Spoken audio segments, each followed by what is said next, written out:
트라우마를 지닌 니트족 여성의 시지프스의 형벌 같은 삶. 그녀의 독백.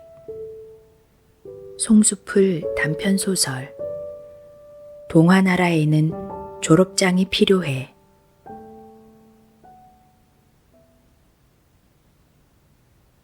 배가 고프다.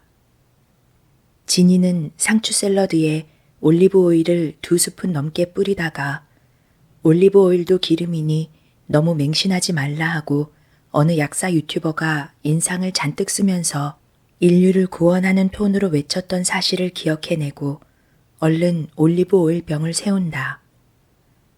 급하게 일으켜 세우느라 속도 조절에 실패해서 병 한쪽 기둥을 따라 기름이 주르륵 흘러내린다. 진이는 상추 한 개를 얼른 들어 기름이 흘러내린 밑에서부터 쭉 밀어 올려 기름이 묻은 상추를 입에 넣는다. 병에 남아있는 끈적끈적한 기름기를 냅킨으로 다시 닦아낸다. 유쾌하지 않은 이 감촉은 마치 질외사정으로 배 위에 발사된 정액을 얼른 닦아내는 장면을 연상시킨다.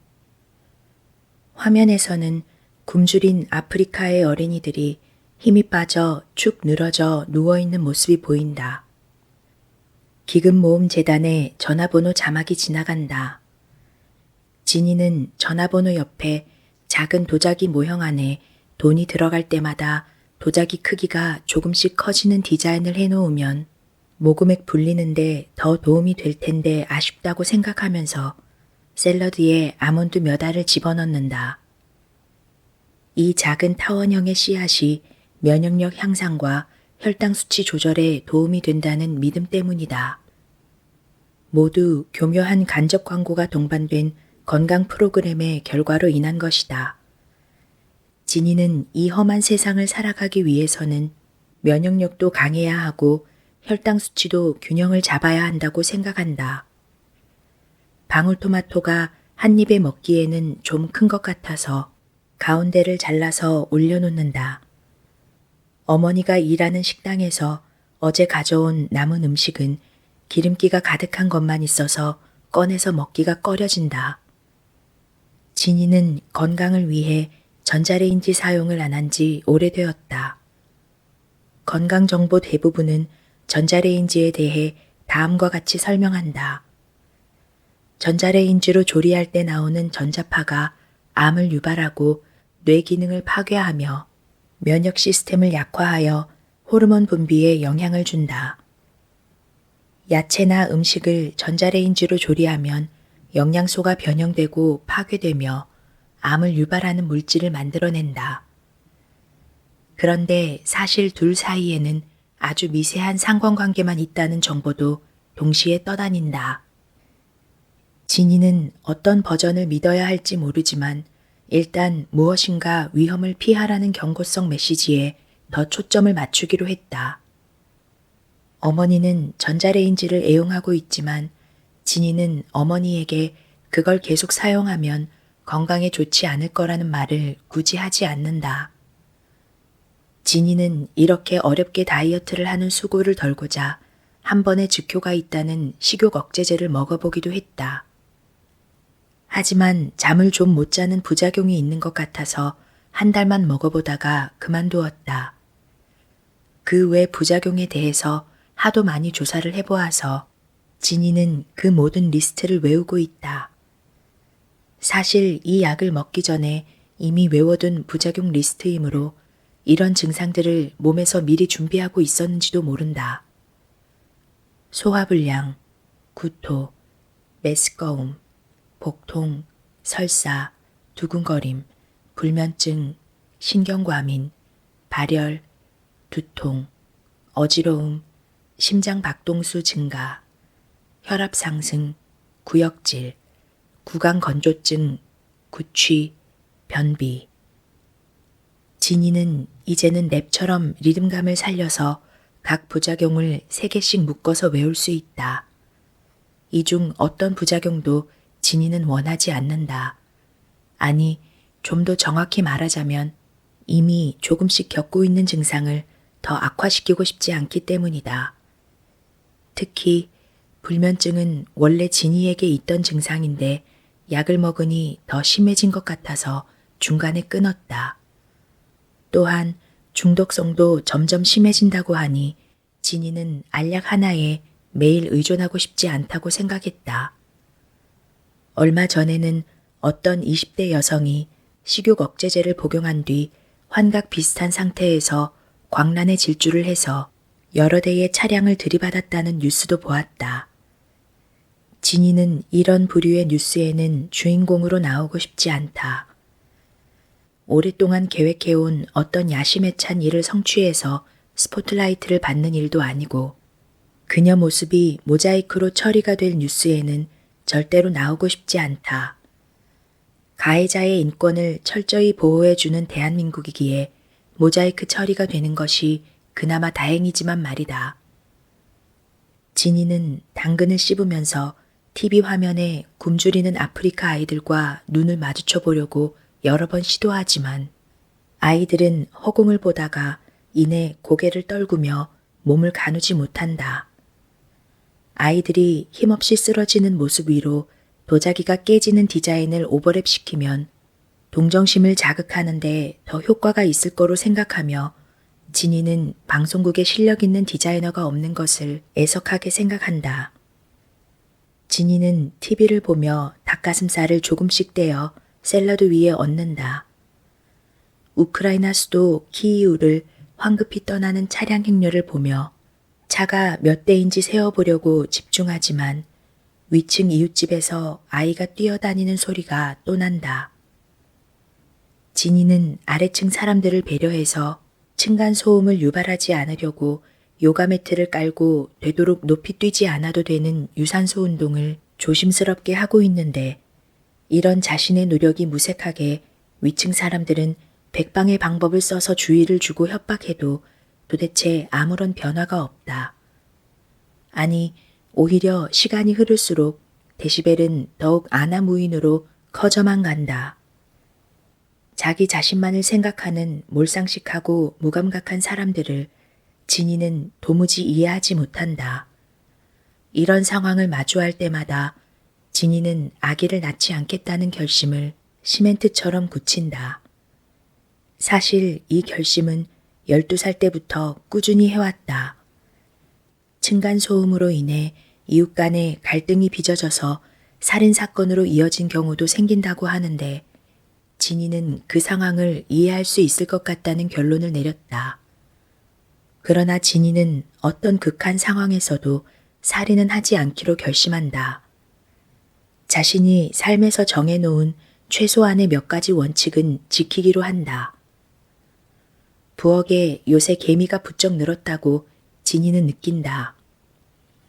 근육 통증을 감소시키는데 효능이 있다는 생강을 손가락 마디만한 크기로 잘라서 20분간 달인다. 컵에 가득 담고 찬장 사이에 숨은 개미 한 마리를 손으로 집어 식탁 위에 올리고 뜨거운 컵으로 꾹 누른다. 개미의 가장 통통한 부분이 순간적으로 움찔하고 으깨지는 감각이 컵 밑바닥에서 느껴진다. 개미를 죽일 때 손가락으로 눌러 죽이거나 살충제를 뿌리는 것은 좀 잔인하다고 진이는 생각한다. 그래서 이왕이면 몸에 좋은 생강 냄새에 취해 죽어가는 것이 낫지 않을까라고 생각한다. 진이는 자신이 무척 영리하다고 느끼며 자기 판단력에 감탄한다. 오래된 영화 그린 파파야 향기에서 어린아이가 촛농을 떨어뜨리면서 개미를 죽이는 장면을 떠올리면서 차라리 그 방법이 나을지도 모른다고 생각하다가 진이는 자기 손가락에 뜨거운 촛농이 튀는 유쾌하지 않은 상황이 아무래도 꺼려져서 이내 곧 포기하기로 한다. 게다가 남이 이미 한 동작을 따라하는 것은 예술가인 그녀의 자존심이 허용하지 않는다. 진이는 생강차를 한 모금 마시고 찬장에 넣어둔 유리병을 꺼낸다. 지름 7cm쯤 되는 병 안에 깨알 같은 개미 군단이 2cm쯤 되는 높이로 쌓여 있다. 몇 마리는 아직 살아서 병 입구까지 올라오려고 안간힘을 쓰다가 이내 미끄러진다.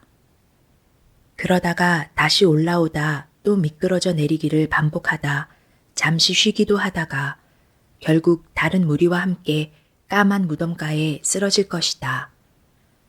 몇몇은 그런 시도를 하기도 전에 산소가 모자라서도 쓰러질 것이다. 신의 노여움을 사서 크고 무거운 돌을 끊임없이 산 정상으로 밀어 올려야 하는 형벌을 받은 시지프스를 지니는 떠올린다. 끝이 보이지 않는 소용없는 노동만큼 가혹한 형벌은 없다고 여긴 신의 결정이었다. 온갖 종류의 고통스러운 과정을 거친 후에 바위를 산 정상으로 밀어 올리고 나자마자 바위는 다시 아래로 굴러 떨어져 버린다. 지니는 얼마 전에 자신이 만든 도자기로 유리병을 대체해 볼까 생각도 해보았지만 다시 마음을 바꾸었다.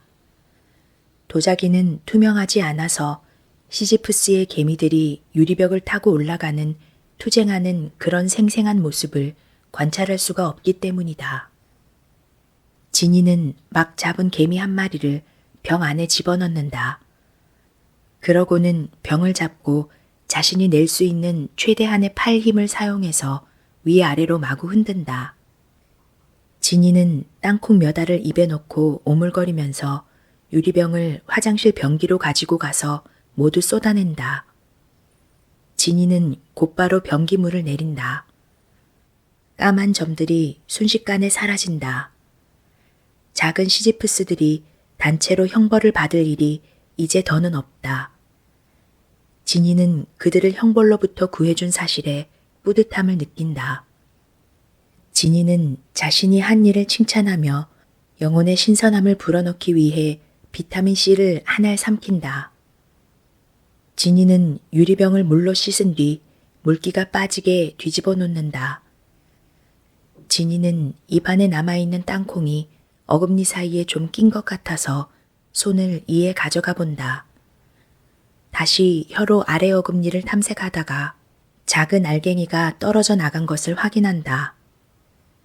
휴대폰 화면에 썸네일이 눈에 띄어서 오이를 썰다가 물이 묻은 손으로 화면을 누른다.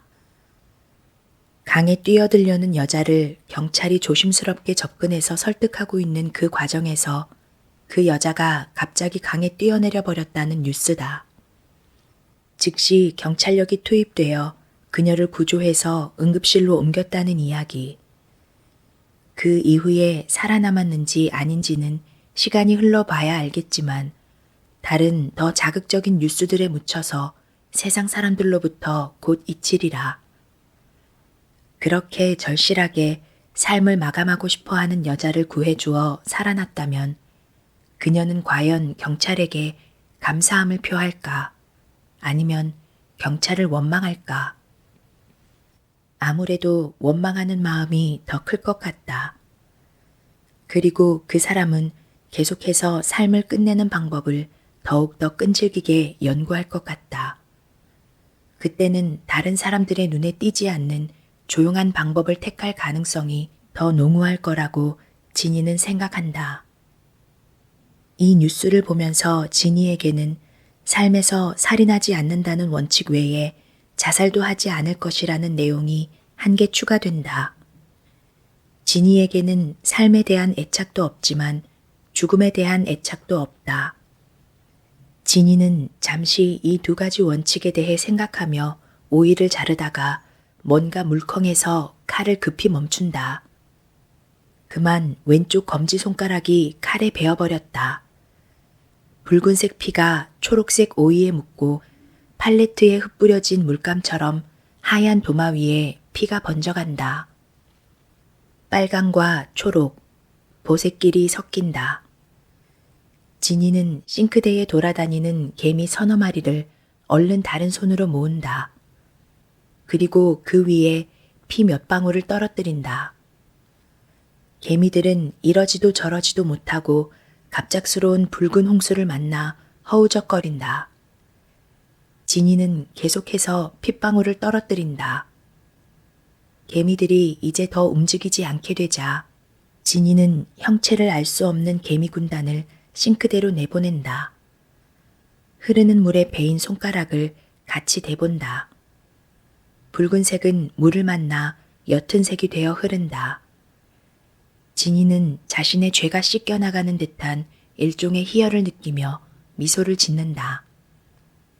그 사이에 개미들은 어느 하수도 채널관을 타고 흘러가고 있겠지. 아까 변기로 흘려보냈던 개미들과 지금쯤 만나고 있을까? 갑자기 휴대폰 소리가 울린다. 진이는 스토킹 살인 사건 뉴스를 좀 더 봐야 하는데 아쉬워하며 피가 흐르지 않는 다른 손으로 전화를 받는다. 여보세요? 안녕하세요. 모모캐피탈입니다. 고객님, 현재 계약 위반으로 위약금을 낼 수 있으니 우리가 제공하는 저금리 대환대출을 통해서 대출금을 직접 상환하... 뚝. 모르는 사람과 전화통화하는 상황에 적응 못하는 진이는 바로 전화를 끊고 그 번호를 차단한다. 모르는 번호가 뜨면 잘 받지 않지만 이번에는 왠지 막 흘려보낸 개미들이 잘 바다에 도착했다는 소식 같아서 받았는데 역시 보이스피싱이었다. 이런 류의 전화 또는 텔레마케팅 전화에 대해서 예전에는 예의를 갖추어서 그들의 한 문장이 끝날 때까지 기다렸었다. 이제는 그런 문화인의 모습을 할 인내심도 진이에게는 더 없다. 금융감독원이나 검찰청을 사칭한 뻔한 전화보다는 이제는 이런 저금리 대환대출이라는 키워드를 던져서 보이스피싱을 한다. 어떻게 이런 전화 속임수에 사람들이 빠질 수 있는지 의문이라고 진이는 여긴다. 자신이 얼마나 합리적이며 냉철한 사람인지에 대해서 다시 한번 스스로 자랑스럽게 여긴다. 어떤 사람들은 보이스피싱 상황을 녹음해서 SNS로 뿌리기도 하지만 진이는 그런 종류의 폭로에는 관심도 없고 그런데 쏟을 열정도 없다. 어쨌거나 이런 전화를 하루에도 몇 번이나 받는지 짜증이 겹친다. 진이가 도자기 공방을 차리려고 재작년에 대출한 사실을 어떻게 알고 귀신들처럼 이런 문장을 만들어내서 미끼를 던지는지 모를 일이다. 대출 이자와 원금을 갚아 나간다고는 해도 부어도 계속 물이 새는 밑빠진 독과 같이 대출 돌려막기를 하고 있는 처지를 어찌다 알고 이렇게 그 사실을 친절하게 상기시키기 위해 매일 전화를 주는 것일까. 공방은 빌려놓았지만 자주 나가지 않는다. 그나저나 공방은 7개월을 더 채워야 계약을 해지할 수 있다고 한다. 진이는 이번 달 돌려막기를 위해서 어머니에게 SOS를 친다. 어머니에게 그동안 빌린 돈, 아니 결국은 그냥 받은 돈은 일단 갚는 날짜에 대한 압박감이 없어서 진이를 숨통 트이게 한다. 식당 일을 하는 어머니가 집에 오려면 아직 시간이 3시간 정도 남았다. 진이는 소속된 곳이 없다. 특별히 어딘가에 소속되고 싶지도 않고 현재로서는 소속도 독립에 대한 필요도 없다고 여긴다. 아버지는 재혼하고 다른 여자와 살고 있다. 그 여자를 몇 번 먼 발치에서 본 적이 있다. 엉덩이가 꽉 끼게 드러나 보이고 밑단을 접은 그 진한 보라색 바지가 상당히 부담스럽게 느껴졌다. 어디서 그런 디자인과 색깔을 구했는지 아직도 궁금하다. 그런데 그보다 더 부담스러웠던 것은 그녀의 진한 마스카라였다. 100m 정도 떨어진 거리였지만 진이 눈에는 확실히 보였다. 싸구려 브랜드임이 틀림없었다. 속눈썹들이 서로 뭉쳐 있었기 때문이다. 또한 눈에 초점이 잘 맞지 않는 사시로 보였다. 그러나 이것은 논리에 근거한 추측이다. 눈에 초점이 똑바른 여자가 아버지 같은 남자와 눈이 맞을 수가 없을 것이다. 먼 거리였지만 그 여자 이미지를 마음껏 폄하하기 위해서는 그 여자는 그래야만 할 것 같았다. 입술도 아주 진하고 천박한 빨간색으로 라인을 너무 눈에 띄게 두껍게 칠해서 입술 밖으로 다 번져 있거나 키스하다가 립스틱이 번진 자국으로 지저분해 보이는 입술 상태를 가진 그런 여자여야만 할 것 같았다. 진이는 아버지와 그 여자 사이에 아이가 있는지 없는지는 모르지만 그 사실을 알고 싶지도 않다. 어머니와는 아버지 이야기는 금기여서 단 한마디도 하지 않는다. 어머니는 신세 한탄하지 않는다. 아무런 의미가 없다고 느꼈기 때문일 것이다. 진이는 아버지에 대한 기억이 별로 없다. 아버지라고 칭했지만 진이에게 그는 사실상 생물학적 아버지에 가깝다. 그에게 여자라는 존재는 지속 가능한 자원처럼 여겨졌다. 그런 자원의 풍요로움으로 인해 아버지와 어머니는 싸움이 잦았다. 아니, 싸우지 않는 날은 폭풍 전야 같아서 진이가 오히려 더 불안했다. 진이는 부모님처럼은 절대 살지 않겠다고 이미 8살 때 결심했고, 그러기 위해서는 결혼하지 않겠다고 9살 때 결심했고, 결혼하든 안 하든 아기는 절대 낳지 않겠다고 10살 때 결심했다. 이렇게 실용적으로 취할 것은 얼른 취하면서 뿌리칠 때는 단호하게 거부하는 사고방식을 어릴 때의 가정 환경으로 인해 아주 빨리 습득할 수 있었다. 정서적이든 물질적이든 아이에게 풍요로운 삶을 제공하지 못할 바에는 차라리 안 낳는 게 나을 거라는 생각을 늘 해왔다. 진이는 반출생주의에 적극 동감한다. 이 방법이야말로 인구가 폭발적으로 증가하면서 인류가 직면한 환경, 자원, 인권 등의 문제들을 해결하기 위해 제시되는 대안 중 하나라고 여긴다. 하인리히 하이네가 쓴 모르핀이라는 시에 나오는 식구를 읊어본다. 잠이 들면 좋지, 죽으면 더 좋고, 물론 가장 좋은 거야 이 세상에 태어나지 않는 것이고. 그래서 진이는 현재로서는 죽으려 하지 않을 것이고 세상에 이미 태어났으니 이 시에서 인도해 주는 남은 동사 잠이 들다를 충실하게 실천하기 위해 소파에서 스르르 잠이 든다. 진이가 기억하는 아버지는 시시때때로 어머니를 때린 사람이었다. 어머니도 지지 않고 아버지를 때렸다. 옆에 집히는 물건이 있으면 아무거나 다 서로에게 던졌다. 그것이 뾰족한 것이든 둥근 것이든 그 형태는 중요해 보이지 않았다. 살인이 나기 직전에 둘 중 하나가 감옥에서 생을 보내지 않는 것이 현명하다는 판단하에 이혼을 결정한 것 같다. 이런 아수라장이 한 번씩 펼쳐질 때마다 진이는 아무도 말리지 않고 일단 살기 위해서 얼른 집을 나왔다. 경찰에 가정폭력을 신고해야 한다는 생각은 해본 적이 없다. 가끔은 외동딸이라는 사실이 불편했다. 오빠나 언니나 동생이 있다면 조금이라도 위안이 될 수도 있었을 거라는 생각을 진이는 가끔 했다.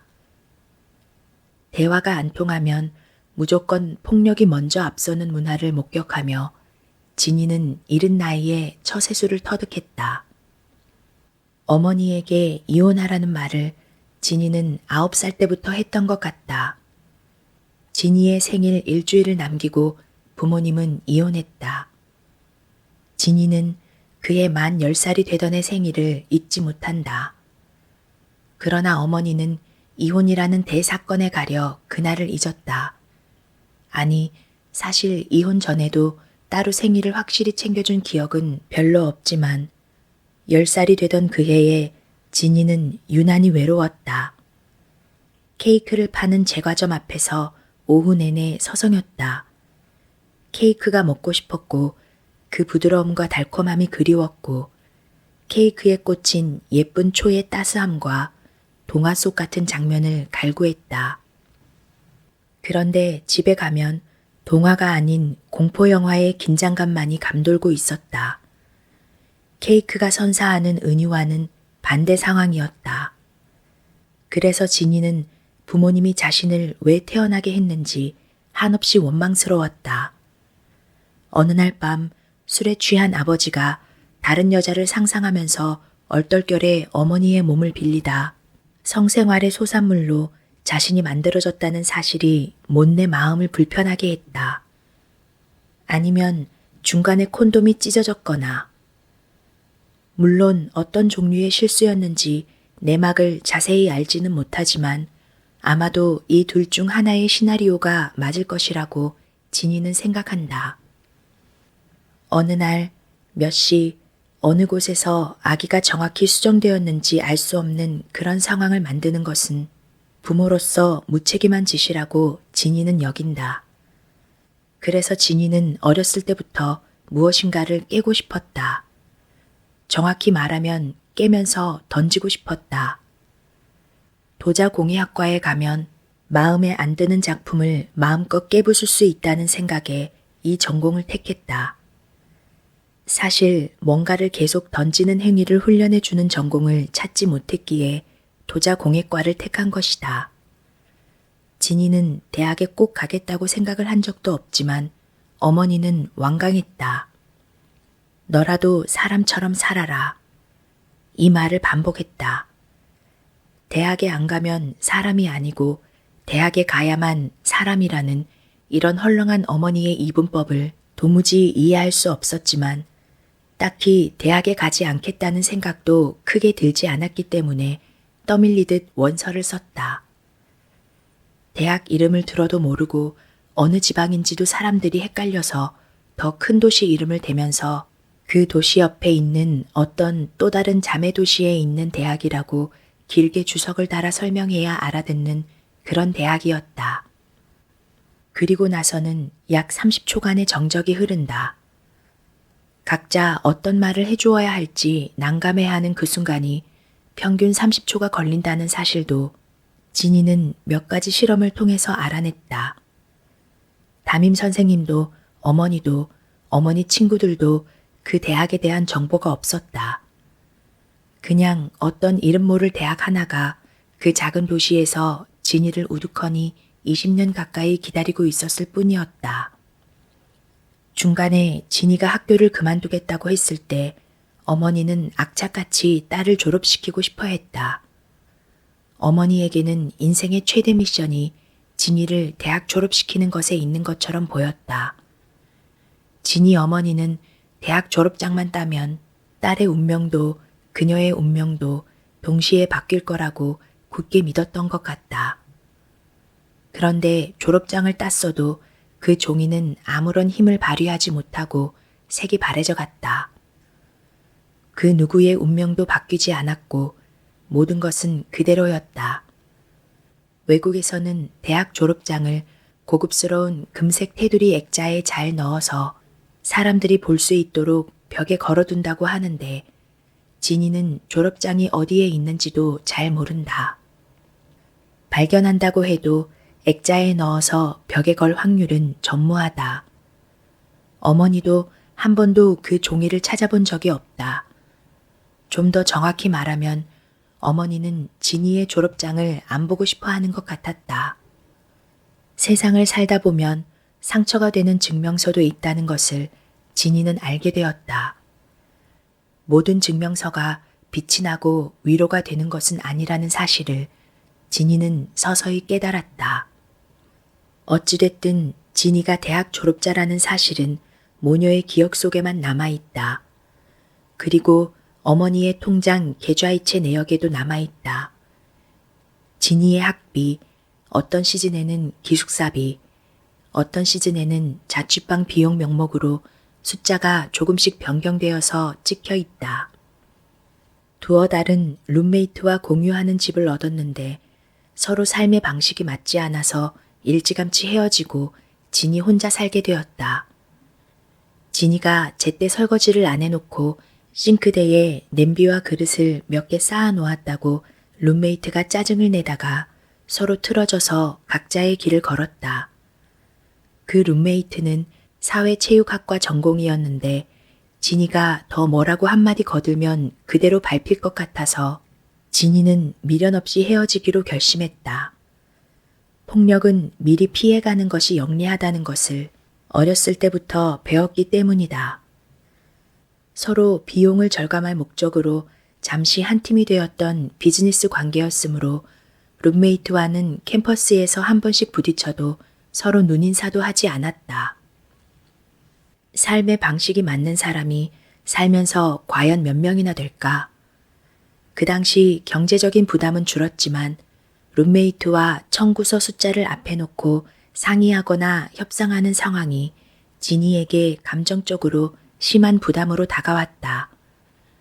냉장고 안에도 마음 편히 음식을 보관하지 못하고 따로 혼자만 먹기도, 그렇다고 매번 나누어 먹는 그런 예의 차리는 것도 지니에게는 부담이었다. 대인관계가 힘들다는 사실을 깨닫게 된 지니는 독립선언이 절실하게 필요하다고 어머니에게 말했고, 어머니가 그런 상황을 잘 이해하지 못하자 지니는 습관처럼 이 문장을 내뱉었다. 그럼 나 그냥 학교 그만 때려치울까 봐. 이 말을 들은 어머니는 다급하게 상황을 정리했다. 그럼 혼자 방을 얻어서 살려면 돈을 얼마를 더 보내면 되느냐. 늘 이런 식이었다. 이 경험을 통해 지니는 룸메이트라는 신분을 더 이상 자신의 인생에서 들을 일은 더 없다고 굳게 믿게 되었다. 넓은 그물에서 보면 결혼 상대자도 룸메이트인 셈이다. 현재 지니의 룸메이트는 어머니다. 설거지를 안 해놓았다고 불평하거나 내쫓지도 않는 친절한 룸메이트다. 아무튼 지니는 어렸을 때부터 응어리 생긴 깨부숨에 대한 열망을 대학에 와서 도자기를 통해 풀어냈다. 지금도 지니는 도자기를 깰 때마다 희열을 느낀다. 남들에게는 절망일 수도 있지만 지니는 처음부터 깨지기 위해 태어난 도자기에 잠시 경의를 표하며 바로 산산조각을 낸다. 여기서 경의를 표하는 행동이란 곧 사라질 도자기를 2번 정도 어루만져 주는 것이다. 머리를 쓰다듬듯이 위에서 아래로. 이 각도가 아주 중요하다. 지니는 한 번도 이런 애정어린 표현을 받아본 기억이 없기 때문이다.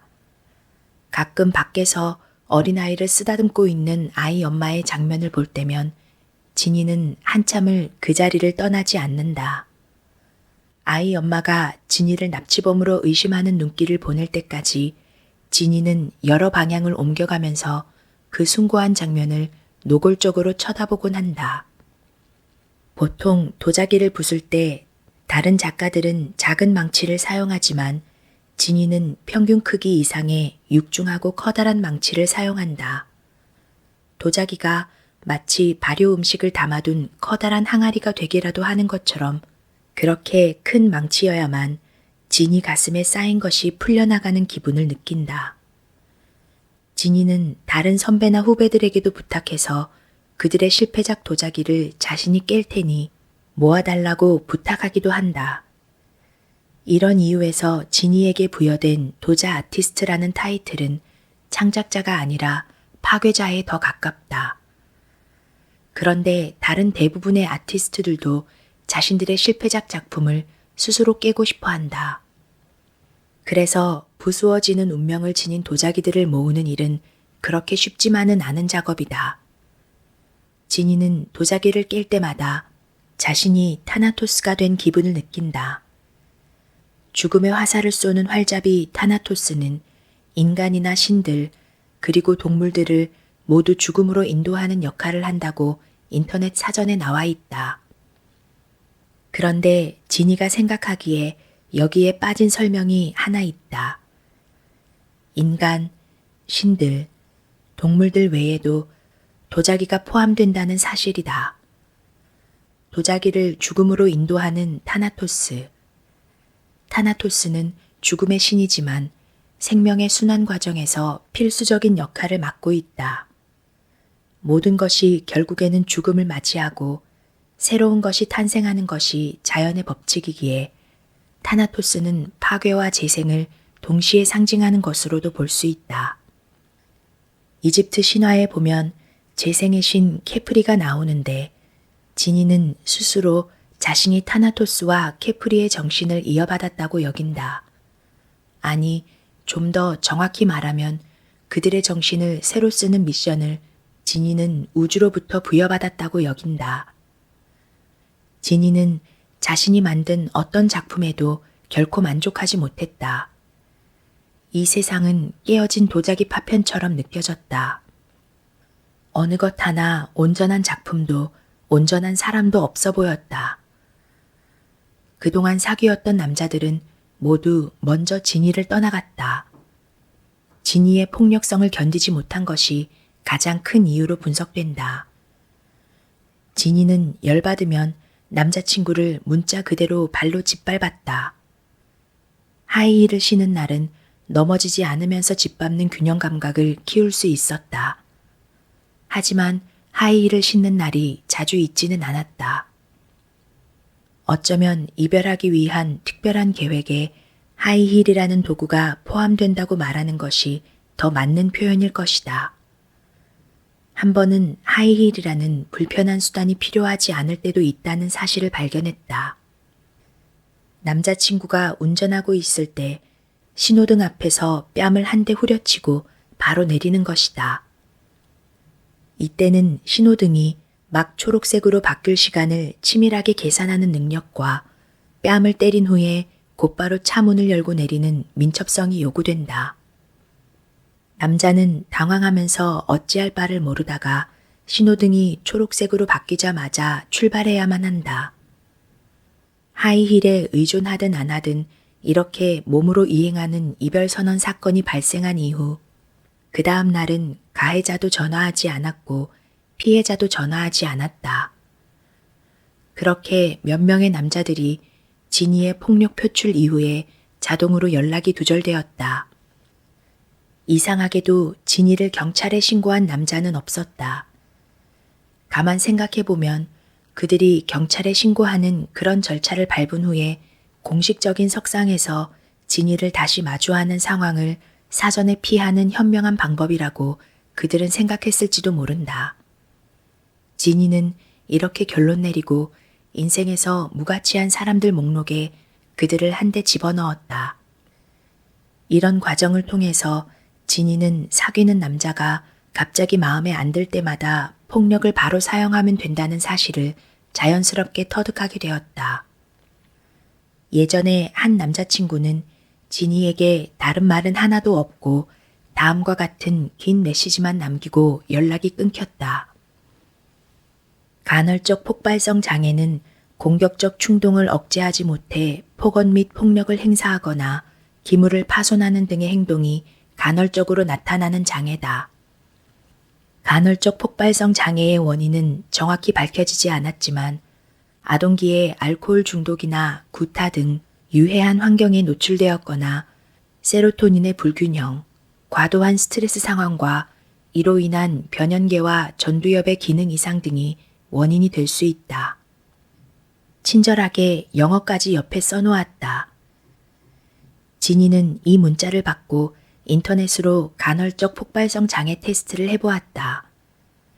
거의 모든 항목이 예스였고 진단 결과는 최고 높은 수준인 분노 조절이 힘들고 공격성이 강한 상태로 전문가의 도움이 필요함으로 나왔다. 그러나 진이는 아직 전문가를 찾아가 본 적이 없다. 그 전문가 앞에서도 분노 조절이 안 될 것이 뻔하기 때문이기도 하고 사실은 자기 자신을 고치고 싶은 마음이 없기 때문이다.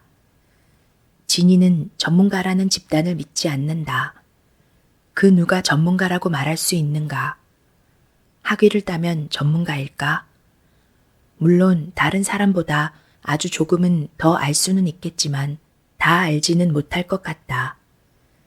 독일의 철학자 니체에 따르면 인간은 끊임없이 새로운 경험과 지식을 탐구하며 자신의 한계를 넘어서며 성장하는 것이 인생의 의미이며 가치이며 만일 우리가 탐구를 멈춘다면 우리는 죽어나가는 것과 같다라고 했다. 그러므로 진이가 내린 결론은 이 세상에 전문가란 없고 모두 탐구의 과정에 있는 존재라는 사실이다. 이렇듯 인간에게는 어떤 분야든 전문가가 안 되어도 되는 공식적인 명분이 생긴 셈이다. 진이는 니체의 말을 이렇게 해석하기로 한다. 아무튼 지니에게 누군가와 헤어진다는 것은 도자기를 깨는 것과 같은 과정이다. 누군가와의 관계에서 신뢰를 잃는다는 것 또한 도자기를 깨는 과정이다. 한 번 깨면 다시 붙일 수 없다. 어떻게 해서든지 접착제 같은 도구를 사용해서 붙일 수는 있지만 결국에는 자국이 남는다. 어떤 자국은 굳어진 핏물을 안고 있다. 어떤 자국은 문신처럼 새겨진 상처가 된다. 예술가는 이러한 상처를 예술작품으로 표현하는 존재다. 진이는 이 사실 하나를 배우기 위해 4년 동안 비싼 등록금을 내야 했다. 물론 식당 일을 하는 어머니가 다 냈고 진이는 가끔 용돈을 벌기 위해 커피 전문점이나 편의점에서 시간제 아르바이트를 했다. 이때 정말 형편없는 진상 손님들에게 진이는 완전히 질려버렸다. 반말은 기본이고 취해서 해롱해롱하며 시비를 거는 사람도 있었고 다른 손님이 없을 때 진이 앞에서 자기 성기를 얼른 보여주면서 황급히 자리를 뜨는 미친 사이코들도 있었다. 그 돈을 벌기 위해 그런 육체노동과 감정노동을 할 만한 가치가 있는 것인지 진이는 회의감이 밀려왔고 적게 벌고 적게 쓰자는 캐치프레이즈를 신봉하게 되었다. 아무튼 진이가 이 사회에서 속하는 영역은 니트족이라고 불리는 카테고리다. Not in education, employment, or training. 무직 상태이면서 취업을 위한 교육이나 훈련을 받지도 혹은 그 외 학문을 공부하고 있지도 않은 이들 중에 자신이 속하는 것이다. 다시 말해 백수 중에도 취업 의사가 전혀 없는 경우다.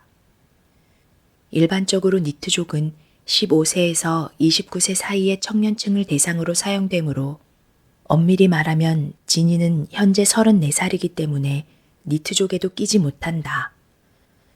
그렇지만 진이는 이렇게라도 이 집단의 카테고리에 비집고 들어가서 일종의 소속감을 느끼며 조금은 안정감을 느낀다. 사회 경제적 문제, 일자리 부족, 교육 과정에서의 어려움, 가정적 문제, 정신건강 문제 등으로 인해 사람들이 니트족이 된다는 것을 진이는 알고 있다. 자신이 속한 신분에 대해서는 기본적으로 알아야 할 것 같아서 이 점은 확실히 꿰고 있다. 아무래도 자신의 경우는 정신건강의 문제가 아닐까 하고 냉정하게 자가 진단을 잠시 해보다가도 이 진단을 바로 수용하지는 않는다. 정신이 온전히 건강한 사람이 얼마나 되겠는가. 그러므로 진이는 정신건강이라는 큰 맥락에 모든 건강 문제의 핵심이 다 들어간다고 생각한다. 마치 점집에 찾아온 사람에게 점쟁이가 당신은 돈 문제랑 인간관계에 문제가 있구먼이라고 불쑥 던지는 것과 같은 이치다. 이 세상에 돈 문제와 인간관계 문제가 없는 사람이 과연 몇 명이나 존재할까? 이런 말을 듣고 사람들은 와, 정말 용한 점쟁이구나라고 판단하며 터무니없이 비싼 형형색색의 부적을 사기도 하고 별별 푸닥거리를 다 하게 되는 것이다. 진이는 미신을 믿지 않지만 신화는 믿는다. 신화는 어떤 설명할 수 없는 이유로 뭔가 있어 보인다. 가끔 이 있어 보임이 인생의 전부일 때도 있다. 특히 소셜미디어에서는 더욱 그러하다. 그러나 진이는 겉으로만 있어 보이는 이런 수단을 통하지 않고 스스로 내면적으로 있어 보이는 자신을 선택하기로 한다. 진이는 주로 여러 나라의 신화를 읽으며 하루를 보낸다. 인터넷에서 찾아보면 나라별 신화를 접하기는 어려운 일이 아니다.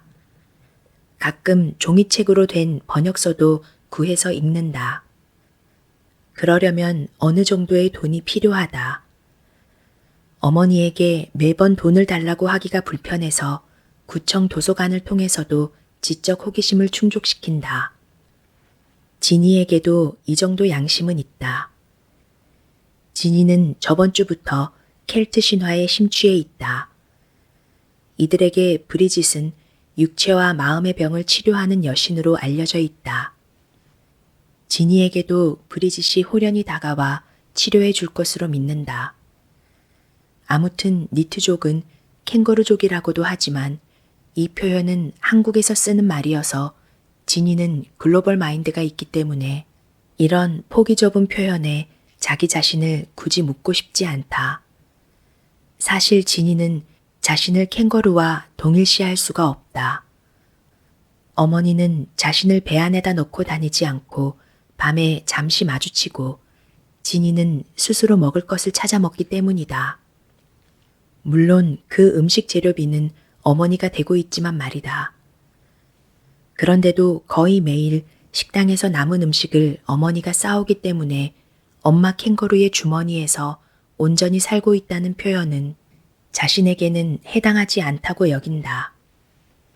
굳이 캥거루와의 공통점을 찾자면 초식성 동물이라는 점. 지니는 채식주의자는 아니지만 채소를 선호한다. 중국에서는 지니와 비슷한 집단을 탕핑족이라고 부른다는 사실도 알게 되었다. 탕핑이란 누울 땅에 평평할 평, 즉 평평하게 눕는다는 뜻으로 욕망, 꿈, 의욕이 없는 상태를 나타내며 대부분의 시간을 누워서 생활하며 취업, 결혼 등을 포기하고 최소한의 생계비로 살아가는 중국 청년 세대를 말한다고 한다. 그러나 엄밀히 말해서 지니는 누워서 생활하기보다는 소파에 기대서 생활하는 시간이 많으므로 이 종족과 스스로를 완전히 동일시하지는 못한다. 지니는 그동안 몇 개 만들어 놓은 도자기가 팔리지 않아도 딱히 큰 노력을 하지 않는다. 자신이 만든 도예 작품을 직접 모든 식기로 활용하거나 지인들에게 선물로 준다. 가끔은 어머니가 다른 지인들에게 헐값에 팔기도 한다. 결국 도자기를 만드는 데 사용된 재료비도 건지지 못한다. 지니는 자신이 작품을 만들어내는 독창성과 창의성은 있지만 돈을 창출해내고 조직하며 판로를 개척하는 행정 능력이 떨어진다고 생각할 뿐이다. 그런데 선물을 받은 사람들에게서도 쏟아지는 감탄사를 들어본 적이 별로 없다. 미학성과 실용성 사이에서 어떤 것에 초점을 맞추어서 칭찬해야 할지 난감해야 하다가 그런 칭찬이라는 관료주의 절차를 과감하게 생략하는 것이 속편하다고 여기는 것 같다. 그들이 그동안 살아오면서 겪었던 관료주의라는 괴물에 지쳐 보였기에 지니는 이 또한 용서하기로 한다. 지니는 가끔 집에 늘어나는 개미를 볼 때마다 개미 한 마리당 10만 원의 가치를 지녔다면 좋겠다고 생각한다. 그러나 그 생각도 그다지 절실하지는 않다. 헹궈놓은 유리병에 거의 반절까지 차오르게 꿀을 담는다. 이제는 꿀로 개미들을 유인하려 한다. 개미들에게 인생에 한 번은 진한 달콤함을 경험하게 해주는 것이 인간으로서 도리가 아닐까라고 지니는 생각한다. 자신 안에 꿈틀거리는 관대함에 스스로 기특함을 느낀다. 개미들이 꿀을 찾아 모여들고 있다. 네가 영원히 달콤하게만 살 줄 알았겠지. 이 문장은 자신을 배신한 전 연인을 향해 연극 무대 위의 배우가 내뱉는 도끼 가득한 독백같이 들리기도 한다. 일단 빠져든 꿀단지 안에서 헤엄치다가 더 맥을 못 추고 사라져가는 가여운 영혼들이여. 딱 20마리만 모으자. 그러면 한 마리당 10만 원이니 200만 원이 되는 셈. 한 달에 200만 원 있으면 좋을 것도 같다. 그러나 지니는 그 돈을 위해서 투쟁하고 싶지는 않다. 지니는 꿀과 한 몸이 되어 죽은 몸이 된 개미를 숟가락으로 떠낸다. 그러고는 싱크대 물을 틀어서 숟가락을 씻어낸다. 다시 세제를 사용해서 숟가락을 깨끗이 씻어놓는다. 개미들은 어느새 흔적도 없이 사라졌다. 이렇게 200만 원을 싱크대로 버렸다. 지니는 200만 원어치 쇼핑을 한 것 같은 표정을 지으며 손에 알코올 젤을 바른다. 역시 이번에도 살충제를 쓰지 않았고 손가락으로 눌러서 개미를 죽이지도 않았다. 진이는 자신이 아주 과학적이면서도 달콤한 방법으로 개미들의 마지막을 지켜준 것에 대해서 흐뭇함을 느낀다. 그런 의미에서 영혼의 신선함을 불러일으키기 위해 비타민C를 한 알 삼킨다. 자정이 다 되어서 식당에서 돌아온 어머니가 많이 지쳐 보였다. 진이는 켈트 신화를 막 다 끝낸 참이었다. 씻고 나온 어머니의 눈가에 잔주름과 깊이 파인 주름 밑으로 다크서클이 보인다. 한숨을 쉬며 어머니가 말한다. 진이야, 이젠 네가 뭐라도 좀 했으면 좋겠다. 진이는 갑자기 어머니의 머리를 쓰다듬어 주고 싶다고 생각했다. 진이는 평소에 어머니와는 꼭 필요한 말 외에는 하지 않는다. 그런데 이번에 어머니가 내뱉은 문장은 꽤 길고 음절마다 한숨이 1kg씩은 농축된 것처럼 들렸다. 진이가 기억하는 한 어머니는 늘 마음과 몸이 지쳐있는 모습이다. 마음이 더 지쳐있는지 몸이 더 지쳐있는지 경쟁하라면 고르기가 참으로 어려울 것 같다. 뭐라도 좀 했으면 좋겠다.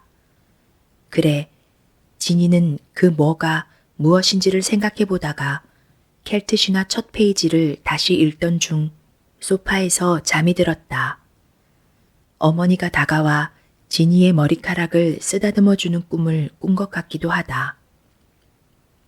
햇살이 눈부신 오후, 진이는 오랜만에 뭐라도 하기 위해 공방에 나와서 도예 공모전에 출품할 작품을 만들고 있다.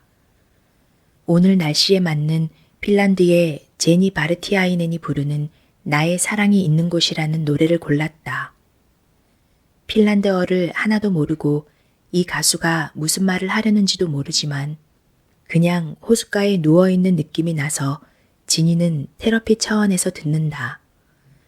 차라리 아무것도 모르는 상태에서 혼자 마음대로 가사의 의미를 상상할 수 있는 자유를 느끼며 이렇게 작업을 하는 날은 진이는 가능하면 최대한 이국적인 느낌의 곡을 고른다. 그리고 이 가수의 이름은 제니인데 자신의 이름 진이와 비슷해서 더 정감이 가서 자주 틀어놓는다. 진이는 흑반죽을 하다가 미리 빻아놓은 수면제를 그 안에 섞어서 다시 반죽을 계속한다. 이번에는 알약이 좀 더 굵은 두통약을 작은 망치로 톡톡 빻아본다. 곱게 만들어서 다시 반죽 안에 섞어 넣는다. 신경안정제는 캡슐 안에 가루 형태로 들어있어서 그대로 캡슐만 빼고 비워서 넣는다. 사실 이 신경안정제는 정신과에서 직접 처방받은 것이 아니고 후배를 통해서 입수한 것인데 그가 복용하다가 남은 것을 한 번씩 먹고 있는데 사실 그것이 신경안정제인지 항우울제인지 진이는 확인해 보지는 않았다. 둘 중 하나 증상을 위한 것이라 해도 어차피 진이에게 해당할 것이기 때문에 효과는 있을 거라고 믿는다. 큰 부작용을 발견하지 못했기 때문이다. 그런대로 위약 효과는 있어 보였다. 이제 심장질환의 위험을 낮출 수 있다는 오메가3도 반죽에 넣어본다. 가운데를 칼로 살짝 자르니 투명하고 매끈매끈한 캡슐 안에서 기다렸다는 듯이 기름이 한꺼번에 튀어나와 진이의 눈에 몇 방울이 튄다. 이 금빛이 도는 알약은 얼마나 이 순간을 기다렸는지 갑작스런 햇살을 마주한 놀라움에 눈이 부신 것처럼 보인다. 진이는 자신도 삶에서 이렇게 터뜨리고 싶은 절실한 순간이 있을지 생각해본다. 집에서 가져온 영양제나 비타민류는 거의 다 넣었다. 한 달 먹고 남은 식욕 억제제도 넣을까 하다가 그냥 휴지통에 버린다. 무엇인가 억제하면 공모전에 당선이 안 될 수도 있을 것 같다는 생각이 갑자기 들어서다. 그렇다면 진이가 삶에서 절실하게 원하는 것이 이 공모전일까? 딱히 그건 아닌 것 같다. 하지만 도자기의 견고성을 위해서 칼슘을 포함했다. 이제 마지막으로 꿀을 한 스푼 넣어본다. 이 모든 성분을 아우르는 반죽에 달콤함이 꼭 필요하다고 느꼈기 때문이다.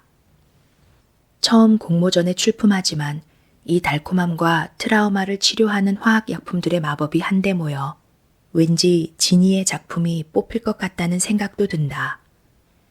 지니는 상금을 타면 핀란드 헬싱키 동화박물관을 방문하는 계획을 세워본다.